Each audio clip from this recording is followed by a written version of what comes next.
Okay, so hi everyone. I'm making this video because it's my birthday in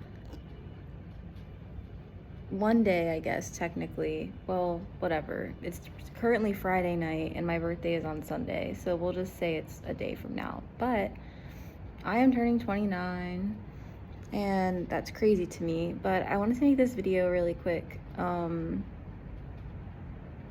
because, well, a few things. So I've learned a lot since over the past year. I used to say recently that 27, well, yeah, I used to say that 27 was the best year of my life, but last year was 28 and I opened my art studio. I got to work with a lot of really cool people.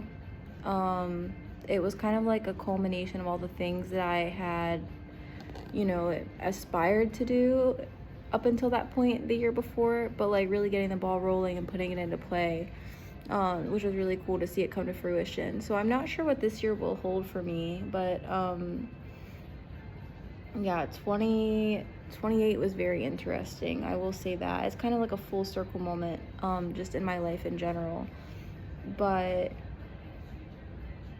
yeah, I think that I've been getting more comfortable with things being uncertain. I've been getting familiar with uncertainty. I've been getting acquainted with the idea that I wake up in the morning and if I don't have a solution to a problem, I don't focus on the problem, I focus on the solution. Also, here's what I'm painting right now, if anyone cares to see, because I am painting, of course. But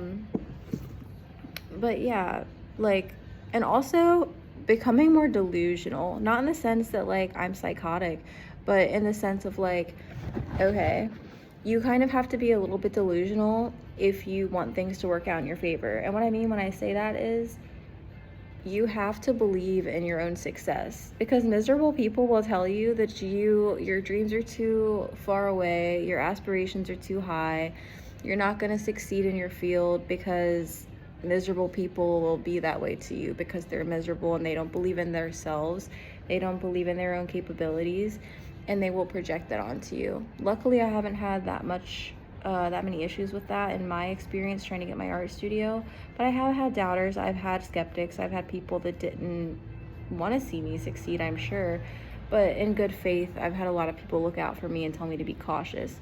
Luckily, it's worked out in my favor, and now it's just about keeping the dream alive. So that's where I'm at right now. But in that realm, I still have to be a little bit delusional, and it's not saying that I don't think I can fail, but it's more so choosing to believe and hope that I will succeed in spite of the possibility that I could fail. You know what I mean?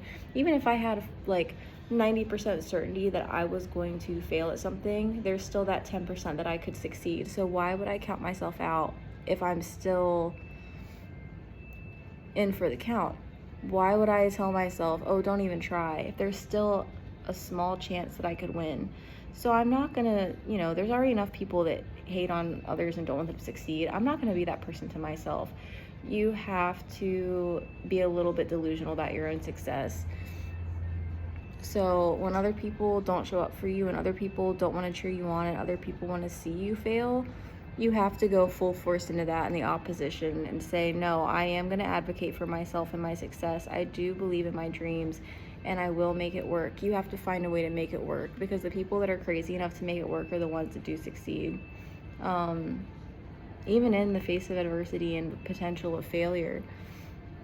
And yeah, you have to get a little bit delusional with it, because like if I wasn't just a little bit crazy in the best way possible, and like, I wouldn't have even took the first step to get my studio. I already know I'm a little bit crazy and out there, but that's okay.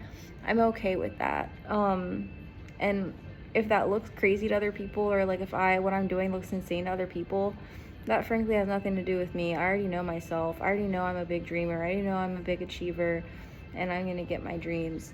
And I want everyone, even the haters, I hope that everyone achieves that in their lifetime. Everyone deserves the possibility of being a winner, because everyone deserves to win. You have to have your heart in the right place, though. So yeah, if I'm like behind on a deadline or something for like a bill or an art project or something, I get my ass, excuse my language, I get my ass into high gear and I say, okay, we're not going to let this slip. We're not going to fail. We're going to get it together and we're going to figure it out. Because once you start putting your energy into things that you can control and the solutions versus putting your energy into the problems, then that's where you find the real answers and the real peace. Because the more you give your energy to negative things, the more negative things will culminate against you and the more negative things you'll see, because that's what you're focusing on. But if you give your energy to the positive possibility, which is just as real as the potential negative outcome, why would you not do that? Because when you do give your energy to the positive possibility magnifies the potential, if that makes sense. If you're constantly giving your energy to something negative, the negative is it's like Murphy's Law. So like the negative, it's what's going to culminate from that. But if you say, okay, I'm short $300, I don't know what I'm going to do, right? Like, let's say that's like my like hypothetical situation in this case scenario. It's not really happening, but like, let's just say it is. So let's say I'm like $300 behind on a bill and I have 2 weeks to pay it. I'm not going to say, oh, boo-hoo, what am I going to do? I'm going to go into my studio every day, put the lights on, put the signs on. I'm going to be open. I'm going to make that $300. I'm going to be posting on my social media. I'm going to be posting on upping my marketing game.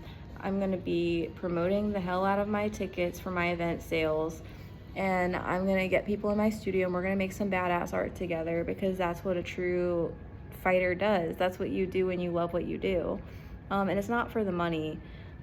And I know that so much in like the secular world and the first world, like we put a lot of weight on that, about what that means in like status and stuff.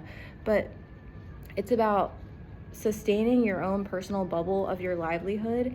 That's actually what it's really about. Like a poverty mindset has nothing to do with actual material money, because, you know, like the love of money is the root of all evil. But let me tell you guys something. When you're like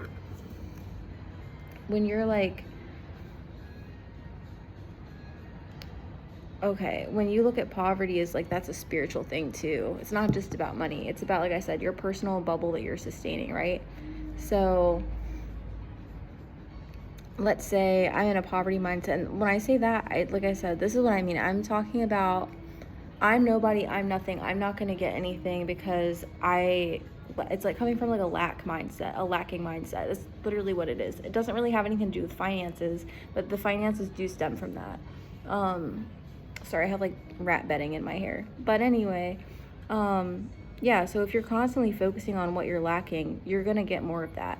If you're focusing on what you can manifest and what you believe is like within your power and your worth and what you are putting out in the universe in order to get back, because there's no give without take and there's no take without give. You have to be reciprocal with it.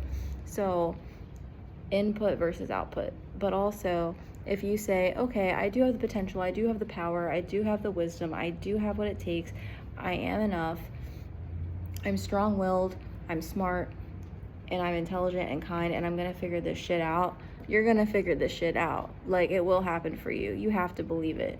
It's literally the law of attraction. And yeah, but you just have to really, it's not just, you know, I'm gonna sit on my ass all day and just think about it and manifest it that way. I mean, it could work out that way, but you have to put the action into it as well. You definitely have to put some action into it as well.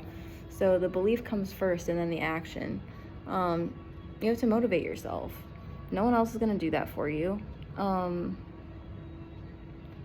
yeah, just knowing that you have what it takes to do it. A lot of people are going to tell you that you don't have what it takes. You can't rely on other people as an external force to pick you up when you're down. You have to bring it out from yourself. Because in one of my other videos, I always say, what do I say, guys?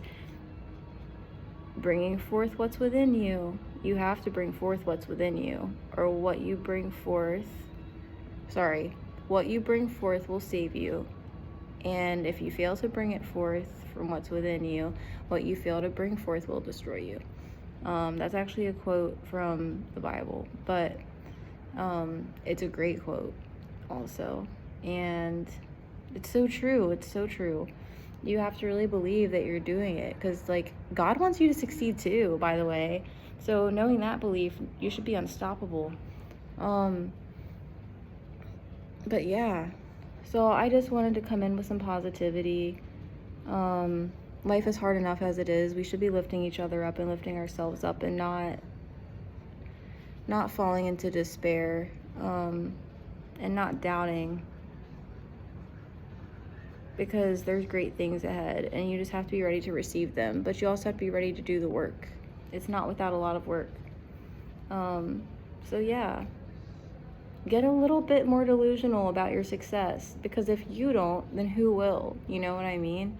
Like, if you're not crazy about the fact that you're going to succeed and putting in the work to do so and be successful, it's just not going to happen. You have to say, yes, there's no doubt about it. Failure isn't an option. I'm not failing. We're going to do it. And knowing that if you do fail, despite the reassurance that you're going to win, you can still gain something from failing. That's also a really good key component that I want to add really quick before I finish up. But yeah, you have to know that failing is not an actual failure. It's an opportunity to learn something. So as long as you have that knowledge, you will never be led astray. So yeah, that's my reflections. That's my energy going into 2026 and turning 29. I'm very excited to be pushing 30, feeling good about it. And yeah, I hope everyone's having a good time. I know it snowed a lot. I don't know where you guys are watching this, but like where I am, it snowed a lot. So I hope everyone's being safe and staying warm. And yeah, peace out.